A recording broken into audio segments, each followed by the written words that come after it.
Hello बच्चों, let's read the question. Carbon and silicon both have same lattice structure having 4 bonding electrons in each. Okay.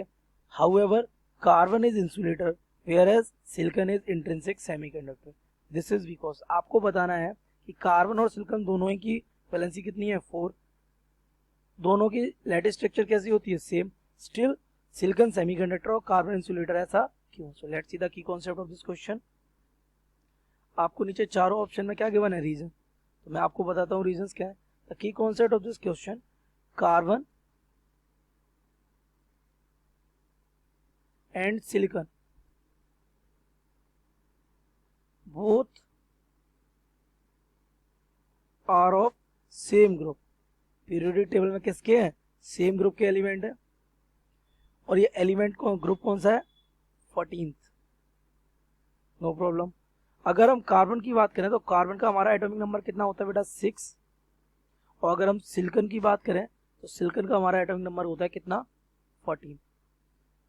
अगर हम इसका configuration करें carbon का तो दिस बिकम्स 2,4. इसके फोर्थ इलेक्ट्रॉन कौन सी सेल में है? सेकेंड. This is first. और ये क्या हमारी सेल्स. और अगर हम सिलिकॉन का करें तो 2,8,4. तो ये किस में चला जाएगा? थर्ड में.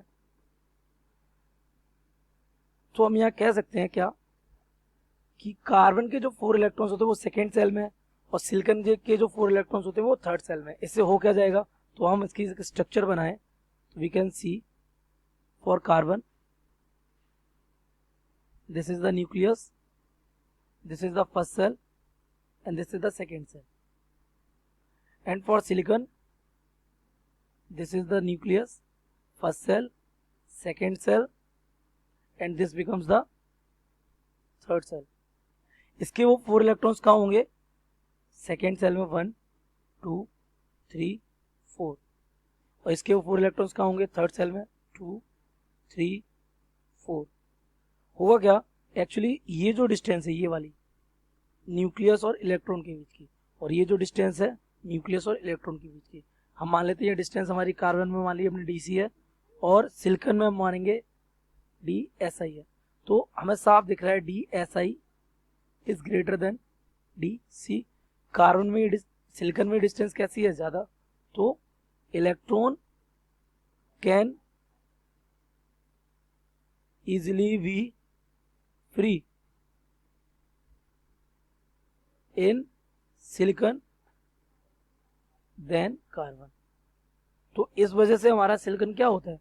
सेमीकंडक्टर. जबकि कार्बन क्या होता है? इंसुलेटर. क्योंकि अट्रैक्शन फोर्स इलेक्ट्रॉन और न्यूक्लियस के बीच में कार्बन में ज्यादा होगा और सिलिकॉन में कैसा होगा? कम होगा. So let's match our option. The 4 bonding electrons in case of carbon lie in second shell whereas in the case of silicon they lie in the third shell. तो ये तो हमारा ये सही बात है. The 4 bonding electrons in the case of carbon lie in third. No, this is wrong. This is the correct option. So correct option